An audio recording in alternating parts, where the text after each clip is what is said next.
Hi, my name is Alice Theriault. My student number is 1260996, and this is my Model It Think Out Loud assignment for EDU 349.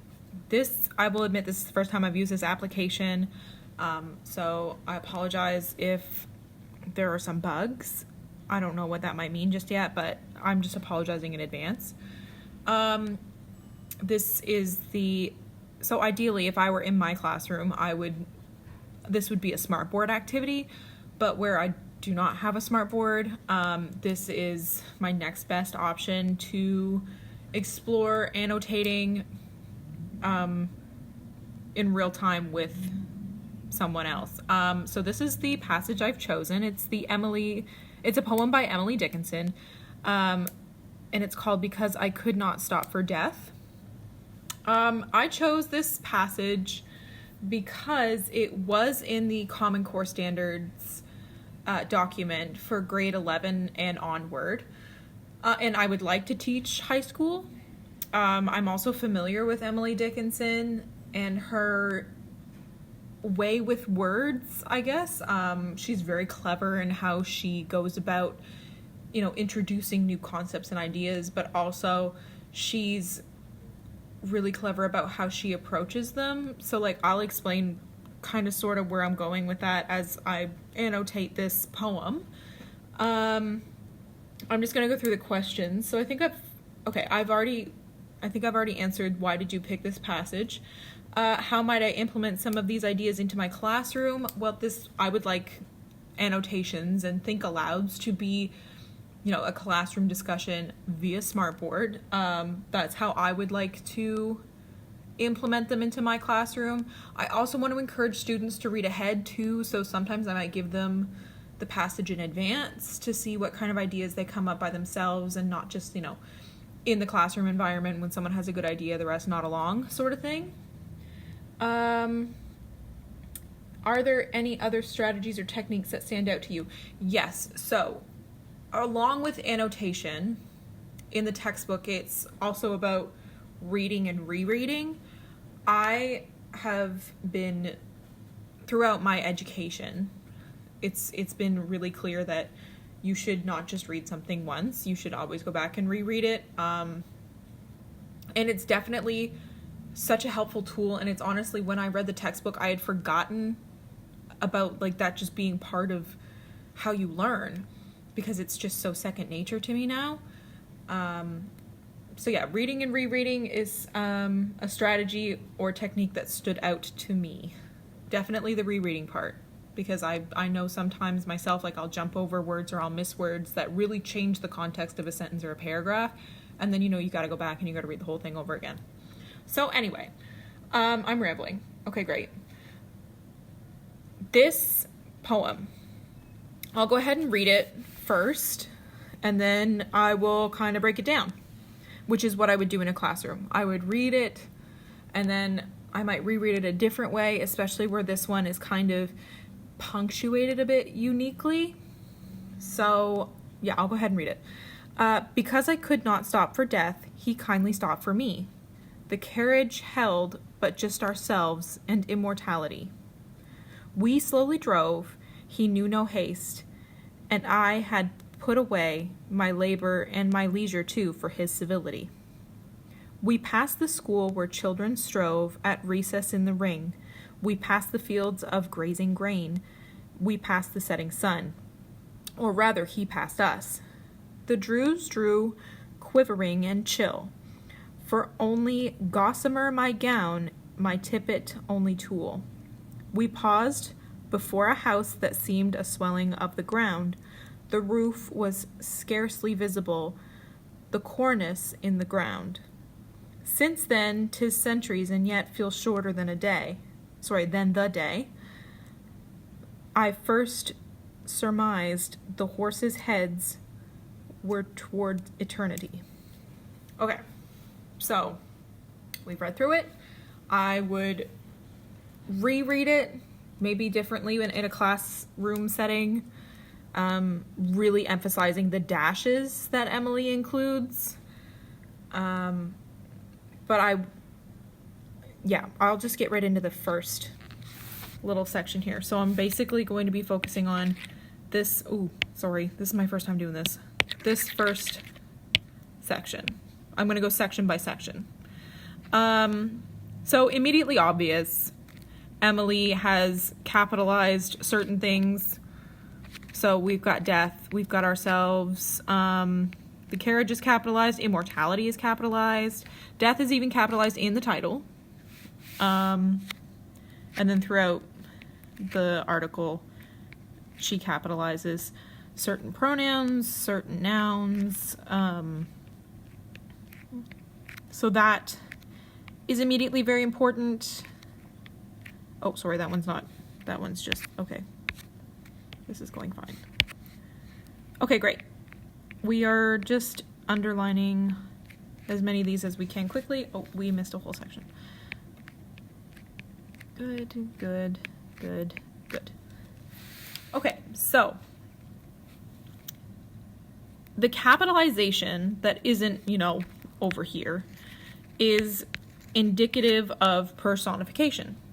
So we can deduce, based on her capitalization, death is a person, immortality is a person, she refers to ourselves, capitalized, so that also implies that she is also there.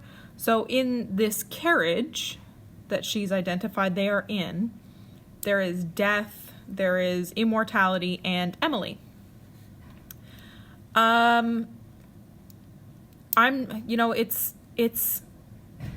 It's up for debate, but I mean, that's what I'm thinking as I'm reading this, is that death is a person and she refers to death as he, so I assume death is also a man or a male.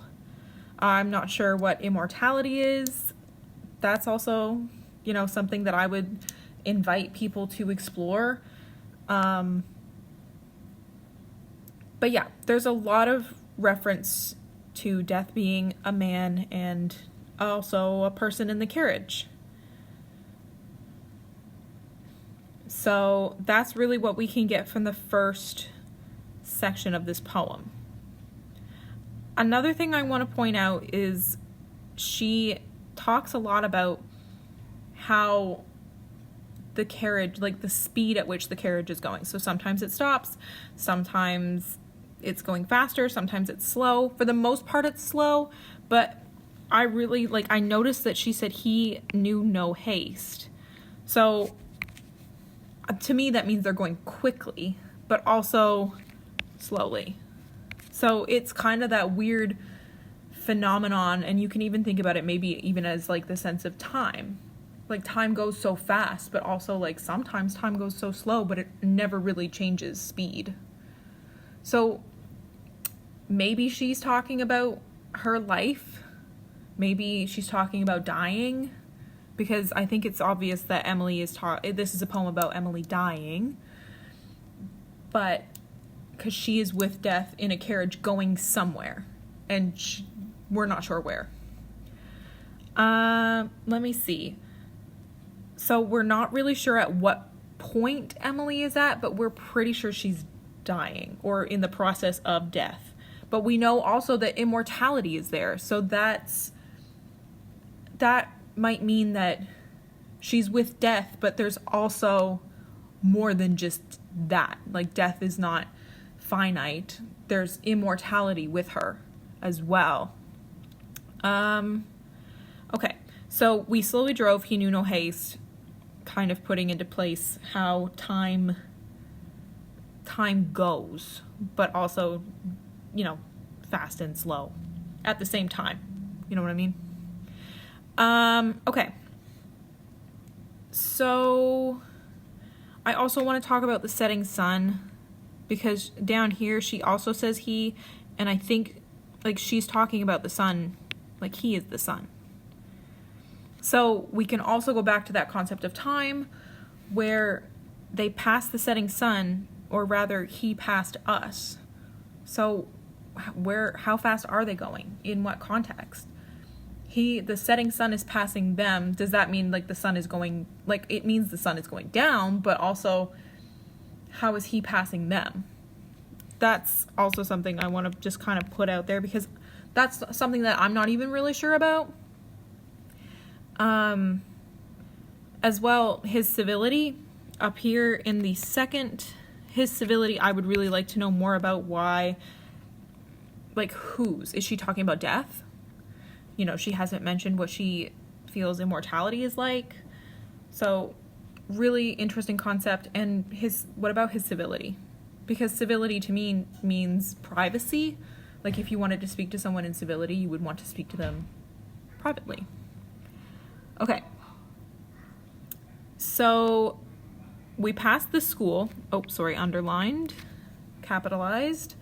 We passed the school where children strove. Obviously, there is something significant about the children at the school. So, does she mention children in her poem to kind of, you know, talk about her reminiscing on her life? Maybe she's thinking back to when she was a child, you know, through looking at these children, she's remembering her childhood. At recess in the ring. I mean, the ring is interesting as well, because when I read that, I think about like a circus ring. Like maybe all of the children are in this, you know, baseball diamond playing, or maybe the ring means something way more than that because it's Emily Dickinson. The ring could be her circle of life, you know, recess dash in the ring. And okay, let's talk about the dashes. The dashes are because, I think anyway, Emily is trying to get us to pace ourselves when we read this poem. Because I could not stop for death, pause. He kindly stopped for me, pause.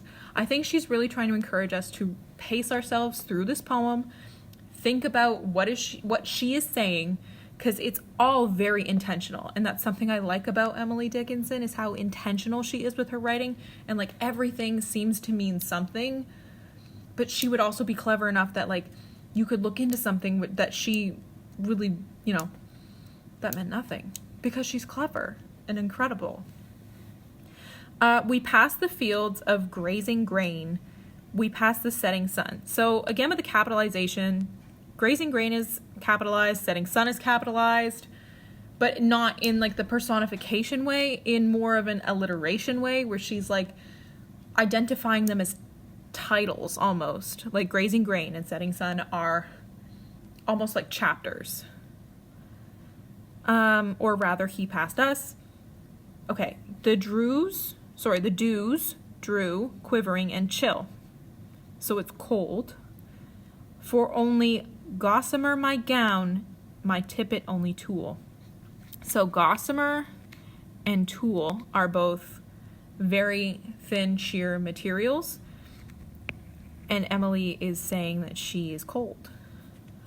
And we can kind of deduce, maybe she's feeling cold because of her passing. She's dying. She feels cold, which is a common sensation when someone passes away. You know, they're quite cold.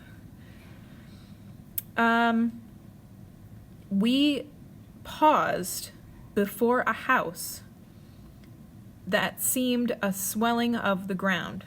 So I know that when you think about that outside of the context of death, you think about like, you know, where the Teletubbies live. Don't they live in like a little house like this in a hill? Or like a Hobbit where they live in a house like that? I don't think Emily's talking about hobbits or Teletubbies. I think Emily is referring to her grave. And that's so sad. But think about it. She is in a carriage with death and immortality, and she's pausing before a house, and the house is capitalized. Therefore, we can deduce that the house is important. This is Emily's new quote-unquote house, aka the swelling of the ground. You know, when you bury somebody, it's kind of like the ground kind of protrudes a little bit for a while, and then it eventually goes down. Yeah, I think it's pretty clear that Emily is talking about her new home for her body. The roof was scarcely visible, the cornice in the ground, meaning her tombstone. It's hard to talk about death, but this is quite graceful. And I think Emily does a good job at representing her resting place. Since then, 'tis centuries, and yet feels shorter than a day. So we go back to the concept of time. She's talking about how it feels so long, but also so short. So maybe she's referring to the fact that life is short, but it goes by so quickly. Or she's referring to how long this carriage ride seems to be. Like, since then, it's been centuries since this carriage ride, but also it does not feel like it happened that long ago.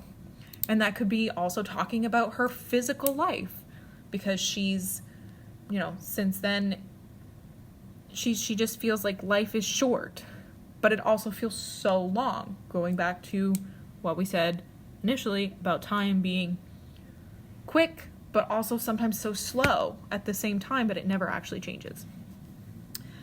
I first surmised the horses' heads, capitalized again, were toward eternity. So this is really where she kind of just kind of hammers in that eternity is where she is headed with immortality. So what's happening, I think, is she is going toward eternity and immortality, but just not with her physical being. It sounds like Emily is putting to rest her physical body, but her soul is going to go to eternity and be immortal. So she's dying, but in the physical sense, her soul is going to continue to live on in eternity. The horses are pulling the carriage, because that was also something that I forgot to bring up. I'm curious who's driving. I don't know who's driving. I'm assuming these horses just kind of know where they need to go. So yeah, even though Emily is going to be buried and her physical body is going to be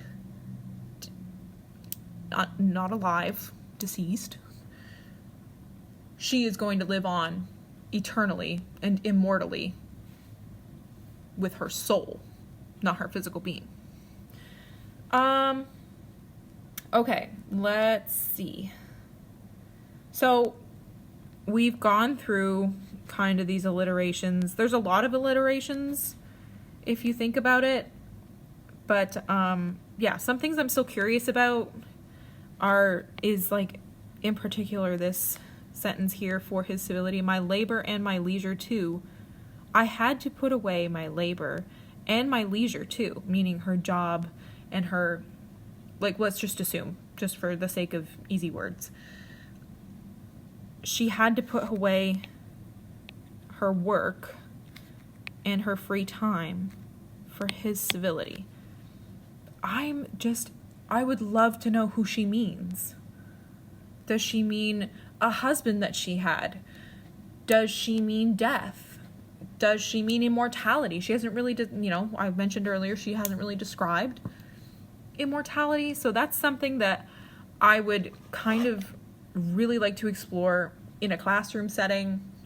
I'd really like to walk through all this. I'd like to hear what students had to say about it all. I would love to hear their perspectives, which is why I would probably give this poem ahead of a class, just to give students the opportunity to go through it themselves, and really see what they would come to class with and present and, bring up. Because when you look at this without a magnifying glass and without taking every word so literally, you hardly even notice that things are randomly capitalized, and the dashes don't seem that significant. They just kind of seem like cutoffs to the next sentence, but they're intentional. They're there for breaks, they're there for pauses, they're there for sentence structure, because there's not a lot of punctuation in this poem at all. It's just hard dashes, and that's intentional. Not every poem has that kind of structure. And yeah, there's just so much to be explored here that like, I'm still curious about his civility. I'm really curious about this part in particular too. I mean, I can do my best, but I'm not entirely certain about what significance, you know, the ring is, or the sun and the grain. So these would be really fun things to explore in a classroom setting.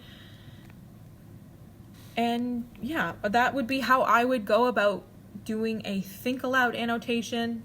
I mean, I'm comfortable letting students know that I'm still curious about things, leaving things open to interpretation, giving them the floor, giving them the opportunity to, you know, annotate themselves, and like, we can bounce ideas off each other. So like, I'm not insecure about letting students know when I still am not sure about something, but I'm also comfortable sharing my ideas with students. And I think that's part of what good annotating is leaving things open for others' interpretations.